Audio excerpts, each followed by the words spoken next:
Starting with the name of Almighty Allah, the Rahman, the Rahim. Allahumma salli ala Sayyidina wa Maulana Muhammad.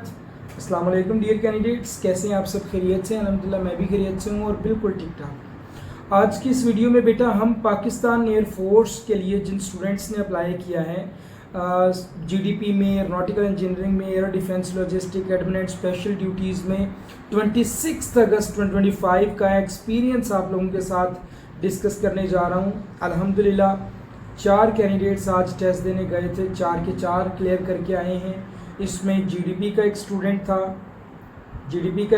था और CAE के 2 students थे और एक का मुझे क्लियर नहीं है कि वो किस कैटेगरी से बिलोंग करता था। ओके, सो उनके मुताबिक जो क्वेश्चंस पेपर में रिपीट हो रहे हैं, जो टॉपिक्स पेपर में रिपीट हो रहे हैं, वो मैं आप लोगों को बता देता हूँ। और एज वेल मेरा जो ऑफिशियल नंबर है इसको बेटा आप अपने पास सेव रखें। अगर आपको कोई इन्फॉर्मेशन चाहिए you may can contact on my official number. As well अगर आप इंटरव्यू की तैयारी करना चाहते हैं तो भी आप मेरे से कांटेक्ट कर सकते हैं। इंशाल्लाह आपको इनिशियल इंटरव्यू की तैयारी भी करवा दी जाएगी और आपका मॉक इंटरव्यू भी कंडक्ट किया जाएगा। सो अगर आप चाहते हैं आपकी इनिशियल इंटरव्यू की तैयारी भी करवाई जाए और आपका मॉक इंटरव्यू भी कंडक्ट किया जाए, you may can contact on my official number. Okay, a person who studies the earth is called, एक पर्सन है जो अर्थ को स्टडी करता है बेटा, उसको जियोलॉजिस्ट कहते हैं। जियोलॉजिस्ट का मतलब ही यही होता है कि रॉक्स को स्टडी करना, मिनरल्स को, प्रोसेसेस को, जो भी अर्थ के अंदर हो रहे हैं। Related question, a person who study stars, इसी तरह जो बेटा स्टार्स को स्टडी करता है उसको एस्ट्रोनॉमर बोलते हैं। और इसी तरह जो प्लांट्स को स्टडी करते हैं उसको बोटनिस्ट बोलते हैं। एंड जो जानवर्स को करेगा, एनिमल्स को, उनको क्या बोलेंगे? Obviously zoologist. Okay, cold is to opposite, verbal का ये बेटा क्वेश्चन है, वर्बल इंटेलिजेंस टेस्ट का। Cold is to opposite of hot, cold का अपोजिट हॉट होता है, ये हम सब जानते हैं, ठंडा गर्म। ब्राइट का डार्क होगा, सिंपल। बिग का अपोजिट स्मॉल होगा, फास्ट का अपोजिट स्लो होगा। सो ये कुछ सिंपल से क्वेश्चंस हैं जिनको आप देख सकते हैं। What is the young one of man, ये वर्बल में बड़ा इंपॉर्टेंट क्वेश्चन आता है और तकरीबन 2 क्वेश्चन आते हैं इसके रिलेटेड। आपको पता होना चाहिए यंग वन किसे कहते हैं। यंग वन का मतलब होता है किसी भी चीज़ का बेबी, मतलब मैन के बेबी को बेबी भी कह सकते हैं, चाइल्ड भी कह सकते हैं, ह्यूमन के। ओके, इसी तरह अगर हॉर्स का आ गया तो उसके लिए देखो आ गया फॉल। इसी तरह अगर काऊ या बुफेलो का आ गया तो इसके लिए आंसर होगा कॉल्फ। टाइगर होगा, लाइन होगा, या इस तरह के जानवर हैं, वुल्फ होगा, या और भी कुछ होगा, जैसे लेपर्ड है तो इनका हो जाएगा कब। ये कुछ आपको याद होने चाहिए। डक का डकलिंग होता है, कैट का किटन होता है, ये भी आपको याद होने चाहिए। Direction, complete the sequence USQO। अब देखें इसमें हो क्या रहा है, USQO, तो U और S के दरमियान क्या रिलेशन है आप देखो। TU एक अल्फाबेट छोड़ दिया, QRS एक अल्फाबेट इधर से भी छोड़ दिया, OPQ इधर से भी एक और छोड़ दिया। अब हम एक अल्फाबेट छोड़ेंगे, O से पहले N आता है, इसको छोड़ देंगे M will be the right option. ठीक हो गया। सो इस तरह से आप इसका पैटर्न फाइंड आउट करेंगे। अगर आप पैटर्न को फाइंड आउट कर लेते हैं देन ऑब्वियसली आपका क्वेश्चन ठीक हो जाता है। दूसरा क्वेश्चन जो पेपर में आ सकता है ये भी रिवर्स ऑर्डर का है, ZXVT, इसमें भी एक अल्फाबेट छोड़ रहे हैं, तो नेक्स्ट क्या आएगा? S को छोड़ देंगे, R हमारा ऑप्शन हो जाएगा। And for this question BDFH, ये आपने खुद मुझे असाइनमेंट में इसका जवाब देना होगा और ये बताना होगा कि इस क्वेश्चन में जो डिफरेंस आ रहा है वो कितने अल्फाबेट्स का आ रहा है और इंक्रीजिंग ऑर्डर है या डिक्रीजिंग ऑर्डर है। Okay, if 2 multiplied by 2 is equal to 44, 3 multiplied by 6 is equal to 936, then 7 multiplied by 8 is equal to what? Very important question. Pakistan air force में इस तरह के कम से कम 3 क्वेश्चन आपके पेपर में आएंगे। अब यहाँ पे हो क्या रहा है, यहाँ पे ये हो रहा है कि 2 ज़रब 2 नहीं वो कर रहे, वो बेसिकली 2 का स्क्वायर और फिर इसका भी 2 का स्क्वायर कर रहे हैं। मतलब इसका भी 2 का स्क्वायर और इसका भी 2 का स्क्वायर, ये 4 4 हो जाए, ज़रब को छोड़ दो। इसी तरह 3 मल्टीप्लाई बाय 6 का भी यही वो कर रहे हैं, इसका स्क्वायर कर रहे हैं और इसका भी स्क्वायर कर रहे हैं। 3 का स्क्वायर 9 होता है, 6 का स्क्वायर 36 होता है। 7 मल्टीप्लाई बाय 8, अब आ जाओ 7 मल्टीप्लाई बाय 8, दोनों का स्क्वायर कर दो। 7 का स्क्वायर 49 होगा, 8 का स्क्वायर 64 होगा, सॉरी 64। सो 4964, हाँ ये जवाब होना चाहिए, ये इधर गलत है। 4964 will be the right option for that question. Okay okay,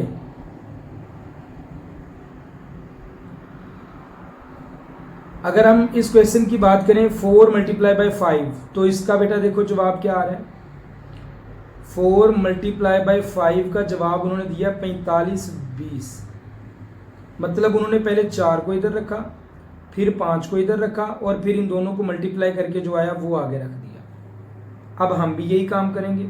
6 multiply by 9 हमारा क्या होगा, पहले हम 6 रखेंगे, फिर 9 रखेंगे, फिर इन दोनों को मल्टीप्लाई करके आगे रख देंगे, 6954। सो ये कुछ मिसिंग नंबर के क्वेश्चंस होते हैं, बहुत इंपॉर्टेंट होते हैं एंड ऑब्वियसली आसान भी होते हैं। सो इनको आप कर लीजिएगा। ओके 6954। ओके, अब इसकी बात करें हम तो ये भी सेम एज दिस है। किधर इसको अरेज कर देता हूँ, अरेज कर लेता हूँ, थोड़ा सा इसको डाउन भी कर लेते हैं और कलर चेंज कर लेते हैं। देखें अब है जी 3 multiply by 7 is equal to 37121। किया उन्होंने 3 को इधर रखा, 7 को इधर रखा, 1 अपनी तरफ से ऐड कर दिया और इन दोनों को फिर मल्टीप्लाई करके आगे रख दिया। हम भी यही काम करेंगे। 8 ज़रब 9 है, तो हम क्या करेंगे, पहले 8 रखेंगे, फिर 9 रखेंगे, फिर अपनी तरफ से 1 ऐड कर देंगे और इन दोनों को मल्टीप्लाई करके जो आएगा वो इसके आगे रख देंगे। ये बेटा नंबर सीरीज होती है और थोड़े से डिफ़िकल्ट होते हैं देन अदर क्वेश्चंस, लेकिन आप इजीली इनको कर सकते हैं। Okay, if one dozen, very important question, if one dozen eggs cost 60 rupees then another dozen eggs cost 48 rupees, total amount for both dozens। लो जी, कितना आसान क्वेश्चन है। उन्होंने कहा जी एक दर्जन अंडे खरीदे 60 रुपए के और दूसरी दर्जन खरीदी वो 48 के खरीदे, तो टोटल कितनी अमाउंट हमने खर्च की, 60 जमा 48, 108 रुपये। इसमें कौन सा कोई बड़ी बात थी। रिलेटेड क्वेश्चन पे आ जाओ। इफ 1 पेन कॉस्ट 12 रुपीज़, तो 10 पेन्स की क्या कीमत होगी। एक पेन 12 रुपए का है तो 10 पेन कितने के होंगे, 12 ज़रब 10 यानी 120 के हो जाएंगे। इफ 1 बुक कॉस्ट 80 रुपीज़, तो 5 बुक्स कितने की होंगी, ये आपने खुद जवाब देना होगा। This is your assignment. Okay, What is the sum of interior angles of a n-sided polygon? ये बड़ा इंपॉर्टेंट है। पॉलीगॉन का इंटीरियर एंगल्स जो है ना जी, उनका मालूम करना होता है जी।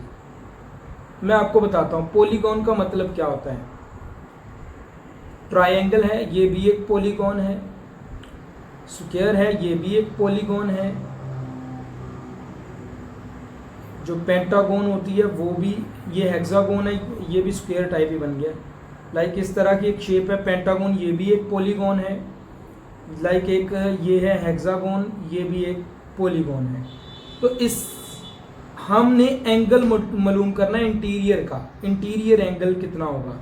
हम सब पढ़ते हैं कि ट्रायंगल के तीनों एंगल्स को अगर हम जमा करें तो 180 डिग्री बनता है, पढ़ते हैं ना। वो कैसे है मैं आपको भी बताता हूँ।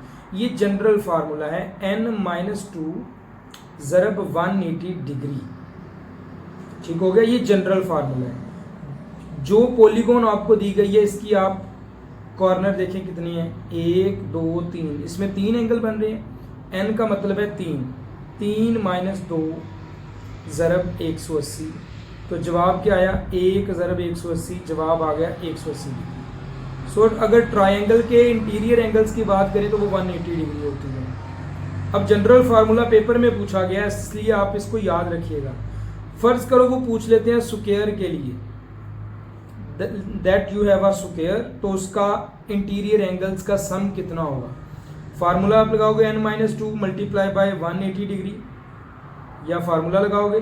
साइड्स इसकी कितनी है जी, 4 एंगल्स, इसमें टोटल 4 हैं, 4 minus 2 multiply 180 degree, 2 multiply 180 degree, total इसका 360 डिग्री एंगल बन गया। सो इस तरह से आप डिफरेंट पॉलीगॉन्स के एंगल निकाल सकते हो। आप नीचे हेक्सागोन का बोला गया है वो आप देख लेना, और सम ऑफ एंगल्स पेंटागोन के बोले गए हैं वो आप देख लेना। जब आप क्वेश्चन नंबर 2 देखोगे ना तो इधर क्या हो रहा है, एक हेक्सागोन है, उसका ईच इंटीरियर एंगल कितने का होगा, सम ऑफ एंगल्स नहीं है पूछा, each interior angle. Question different हो गया है, ऊपर करवा रहा हूं। फर्ज करें जी आपने पहले टोटल इंटरनल एंगल निकालना है, तो हेक्सागोन में कितनी होती हैं एंगल कितने होते हैं, 6 एंगल होते हैं। आप करोगे 6 माइनस 2 मतलब 4 को मल्टीप्लाई किया 180 के साथ, तो आपके पास जो जवाब आया वो क्या हो गया, 0 आ गया, 2 आ गया, 720 डिग्री टोटल एंगल होता है किसी भी हेक्सागोनल में। पहली चीज क्लियर हो गई। अब आपने हर एंगल के लिए निकालना है, इंटीरियर एंगल निकालना है आपने, एक सम नहीं निकालना। टोटल एंगल कितने थे, 6, 720 को 6 पे डिवाइड किया 120 डिग्री आ गया। इस तरह से आपका 120 डिग्री आंसर बनता है। समझ आ गई आपको? किसी भी चीज का आपने एंगल निकालना हो तो इस तरह से निकाल सकते हो। उम्मीद है मुझे आपको समझ आ रही है। Okay, question, what is the integral of cos x dx। ये इंटीग्रल हैं, पिछली वीडियो में भी मैंने आपको बताए थे। साइन का इंटीग्रल, कॉस का इंटीग्रल, टेन का इंटीग्रल, सीकेंट का, कोसीकेंट का एंड कॉटेजेंट का, इनके आपको इंटीग्रल आने चाहिए। एज वेल इनके आपको इंटीग्रल, एज वेल इनके डेरिवेटिव्स, ये आपको बेटा आने चाहिए। खुद मेहनत करो। अगर आप समझोगे कि सर फैजान आपको खुद हलवा बना के पेश करेंगे तो ऐसा पॉसिबल नहीं है। मैं हमेशा इस चीज़ पे यकीन रखता हूँ कि जो स्टूडेंट होता है ना उसको खुद सर्च करना चाहिए। जो स्टूडेंट खुद सर्च नहीं करता वो कामयाब नहीं होता, क्योंकि जब कोई स्टूडेंट सर्च करने के लिए बुक खोलता है या कोई स्टूडेंट सर्च करने के लिए कोई वेबसाइट एप्लीकेशन खोलता है तो वो सिर्फ कॉस और साइन और टेंजेंट के नहीं देखेगा इंटीग्रल, बल्कि वो फिर साइन स्क्वायर का भी देखेगा, वो कॉस स्क्वायर का भी देखेगा, वो टेंजेंट स्क्वायर एक्स का भी देखेगा। सो अगर आप ये समझती हो कि जो क्वेश्चन इधर दे दिया वही आपने करना है तो आप बेवकूफ हो। लिटरली आपको सिर्फ उन्हें नहीं देखना, आपको सर्च करने के लिए बैठना है, देन आप ये भी सर्च करोगे, ये भी देखोगे, आपके चांसेस बढ़ेंगे। Simple. What is the derivative of E X, E की पावर एक्स, बेटा इसका डेरिवेटिव। ये क्वेश्चन बड़ा इंपॉर्टेंट है, डेरिवेटिव के लिए भी आता है, इंटीग्रेशन के लिए भी आता है। तो आपने एक चीज याद रखनी है, जब आप इसका डेरिवेटिव करते हो तो ये होता है ई एक्स डॉट लॉग ऑफ ई, ये बनता है इसका डेरिवेटिव। और लॉग ई आपको पता है 1 के बराबर है, दैट इज वाई इसका जवाब ई एक्स आ जाता है डेरिवेटिव पे। अगर हम इंटीग्रेशन की बात करें तो यहां पे भी ये ई एक्स ओवर लॉग ई बनता है, और ये भी लॉग ई 1 के बराबर हो जाता है, और जवाब दोबारा से ई एक्स ही रह जाता है इसका। डेरिवेटिव ऑफ लॉग एक्स की बात करें, डी और डी एक्स ऑफ, अगर हम लॉग एक्स का बेटा करते हैं तो ये 1 ओवर एक्स के बराबर हो जाता है, ये एक फिक्स्ड एंटिटी है। ए एक्स की बात करें तो ई एक्स की तरह ए एक्स का भी देखें, लॉग ए साथ में आया है, इधर लॉग ई था वो 1 के बराबर हो गया था, लॉग ए 1 के बराबर नहीं होता, दैट इज वाई ये इधर का इधर मौजूद है। Okay, what is the sum of first n natural numbers. फर्ज करो जी आपको सम ऑफ 20 नेचुरल नंबर्स पूछ लिए, उनका सम आपने बताना है, तो ये फार्मूला है आपके पास, n प्लस 1 ओवर 2, ये फार्मूला है जी। n की जगह पे आप 20 पुट करो, 20 जमा 1 बटा 2, 2 को आप ज़रब दे दो 10 बना दो, 21 को जब आप ज़रब दोगे तो वो 210 बन जाएगा। ये सम ऑफ फर्स्ट 20 नेचुरल नंबर है, ठीक हो गया। इसी तरह से आप किसी भी नेचुरल नंबर का सम निकाल सकते हो, 10 का, 20 का, 50 का, 100 का। पहली चीज क्लियर हो गई। अब आ जाओ दूसरी क्वेश्चन पे। Sum of first n odd numbers. Odd numbers के लिए आप बेटा ये यूज करोगे, इवन नंबर्स के लिए आप ये फार्मूला यूज करोगे। ये फार्मूला यूज करके आप इजीली जवाब निकाल सकते हो। इस तरह के आप पहले 1 जमा 2 जमा 3 जमा 4 जमा 5 जमा 20 तक गिनती लिखो, फिर उनको आप जमा करो। इससे अच्छा आप इस फार्मूला में अपनी वैल्यू पुट करो और जवाब निकालो। ऑड नंबर्स के लिए n स्क्वायर, इवन नंबर के लिए n into n plus one, natural numbers की अगर आप निकालना चाहते हो तादाद तो n into n plus one over 2। ये 3 फार्मूलाज हैं, तीनों आपके सामने लिखे हुए हैं। इन पे आप ये फार्मूला अप्लाई करके इजीली जवाब निकाल सकते हो किसी भी आइडेंटिटी का आप निकालना चाहें। Okay, what is the quadratic formula to solve ax square plus bx plus c। हमने ये जो क्वाड्रेटिक फार्मूला है ये बचपन से ही पढ़ते आ रहे हैं। Minus b plus minus b square minus 4ac का अंडर रूट ओवर 2a। तो ये क्वाड्रेटिक फार्मूला है। डिटर्मिनेंट अगर मालूम करना हो तो बी स्क्वायर माइनस 4ac, ये भी आपको पता है।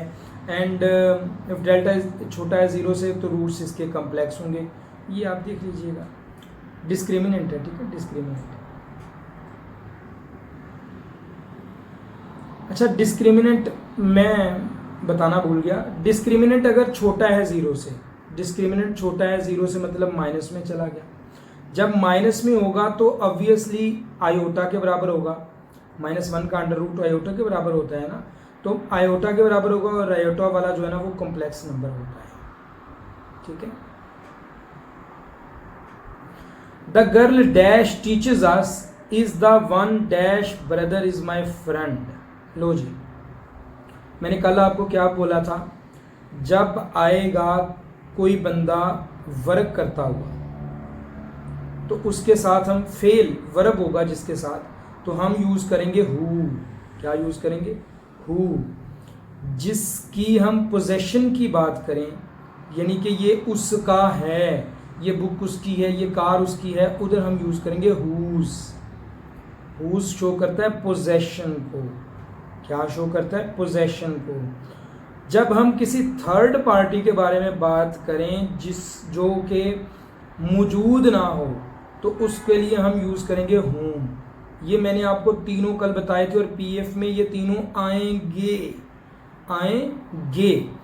The girl dash teaches, teach करना वर्ब होता है, इसके साथ हु आएगा। Is the one dash brother, अब ब्रदर कौन है? पोजेशन आ गई, लड़की का ब्रदर, लड़की रखती है ना वो ब्रदर, हुज आ जाएगा।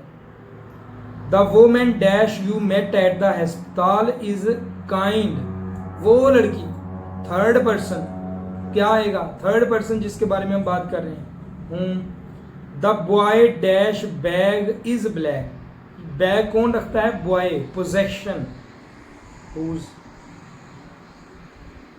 ये मैंने आपको आसान तरीन तरीका बता दिया बेटा क्वेश्चन को हल करने का। ये आसान तरीन तरीका है हु, हुज और हुम के क्वेश्चंस को हल करने का। Okay, the boy dash you trusted is the one dash secret was revealed. The boy dash you trusted, पहली बात द बॉय इधर वर्ब नहीं है, the boy dash you trusted third person है, हुम यूज होगा। Is the one dash secret was revealed, अब possession थी, उसने आपका सीक्रेट रखा हुआ था, पोजेशन थी ना, इधर हम हुज यूज कर देंगे। The teacher dash explained the lesson, explained verb आ गया who. The girl dash dress is blue is my cousin, whose, possession, dress आ गई, गर्ल की ड्रेस। तो जब भी किसी की पोजेशन होगी जाहिर हुज, जब हम किसी थर्ड पर्सन के बारे में बात कर रहे होंगे हुम, जब हम किसी वर्ब, कोई बंदा कोई काम कर रहा होगा, फेल कर रहा होगा, उसके साथ हम हु का यूज करेंगे। अब ये वाला क्वेश्चन आप लोगों ने, I the boy dash I saw in the park is the one dash bike was stolen. सबसे पहले देखो बाइक, उसकी बाइक, क्या आ गया? पोजेशन आ गई। हुज होगा यूज, होगा whose use, yes. The boy dash I saw, इधर ना तो बॉय की कोई फेल नजर आ रहा है, ना कोई लड़के की कोई पोजेशन नजर आ रही है, बल्कि थर्ड पर्सन नजर आ रहा है, हमने whom का यूज कर दिया। The girl dash won the medal, won फेल आ गया, जीता है, who. The man dash car, car possession, whose आ गया। मैंने आपको आसान करके बता दिया भाई। अब आगे आपका नेक्स्ट अमल है, आप क्या सोच रहे हैं, क्या करेंगे, क्या नहीं करेंगे, ये आपका अपना है। The birds are kept by her, तो क्वेश्चन है जी the she keeps the birds, इसका वो हो जाएगा, पैसिव से एक्टिव वॉइस बन गया, ठीक है। The homework was done by Ali, Ali did the homework. The door was open by her, she open the door. Active passive voice कम आते हैं क्वेश्चंस। फिजिक्स का आ गया जी, what is the unit of inductance? Henry is the unit of inductance. 1 Henry is equal to how many weber per ampere? 1 Henry 1 weber per ampere के बराबर होता है। Self inductance is the property of a coil to oppose what? Change in current. Tides are formed due to what? Tides कैसे बनती हैं जी? Gravitational pull of moon and sun की वजह से। What are very high tides called when sun, moon, earth align? Spring tides.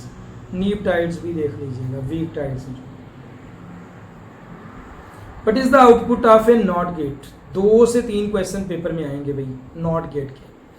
What NOT gate और gate जो भी है, what is the output of NOT gate when input is 1? जब input 0 होगी इसकी आउटपुट 1 होगी, जब 1 होगी इसकी आउटपुट 0 होगी। ये NOT गेट की क्या है? प्रॉपर्टी है, ठीक हो गया। नॉट गेट का दूसरा नाम है इन्वर्टर। ये 0 को 1, 1 में 0, याद रखें, नॉट गेट की ये प्रॉपर्टी है। अच्छा जी, what is the output of an OR gate with inputs 1 and 0? जो और गेट होता है ना, और या 1 0 1 0 1 1 0 0 फिर 0 होगा। अगर एक भी इंटेंसिटी आपको 1 की मिल गई दोनों में से तो आंसर 1 नहीं होगा।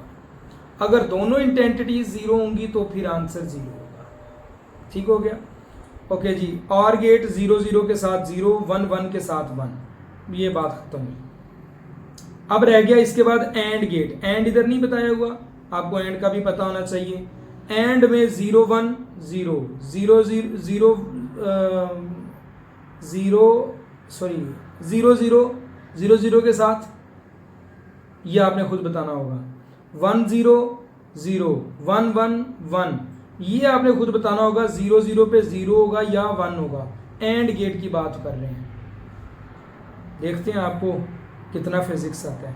What is the value of gravity on Mars? Mars पे ग्रेविटी की वैल्यू ये है, अर्थ पे ग्रेविटी की वैल्यू ये है। Which planet has the strongest gravity in the solar system? वो ये है। What is the unit of, बस ठीक है, ये यूनिट्स हैं, ये आप इजीली कर लोगे। लास्ट है बेटा, which element has the highest ionization energy? Helium. मैंने आपको कल कुछ पार्टिकल्स बताए थे जिसमें अल्फा बताया था, इसकी आयोनाइजिंग पावर हाईएस्ट होती है पार्टिकल की, और alpha particles basically helium nuclei होती हैं। That is why helium highest ionization energy रखते हैं। लोएस्ट आयनाइजेशन एनर्जी सीजियम की होती है। आयोनाइजेशन एनर्जी क्या होती है? Energy required to remove an electron. ये एक एटम है, यहाँ से कोई इलेक्ट्रॉन को हम रिमूव करना चाहते हैं, जो हम एनर्जी देंगे उसको कहते हैं आयोनाइजेशन एनर्जी। ओके हो गया। So these are some questions जो कि 26 अगस्त 2025 के एक्सपीरियंस में मैंने ऐड किए हैं। उम्मीद है आपको सारे के सारे क्वेश्चंस की समझ आ गई होगी। कोर्स को अगर आप ज्वाइन करना चाहते हो, जो कि एक छोटू सा कोर्स है, तो आप ज्वाइन कर सकते हो। ये मेरा ऑफिशियल नंबर है 68 92 208। थैंक यू, मिलते हैं अपनी अगली वीडियो में। अस्सलाम वालेकुम।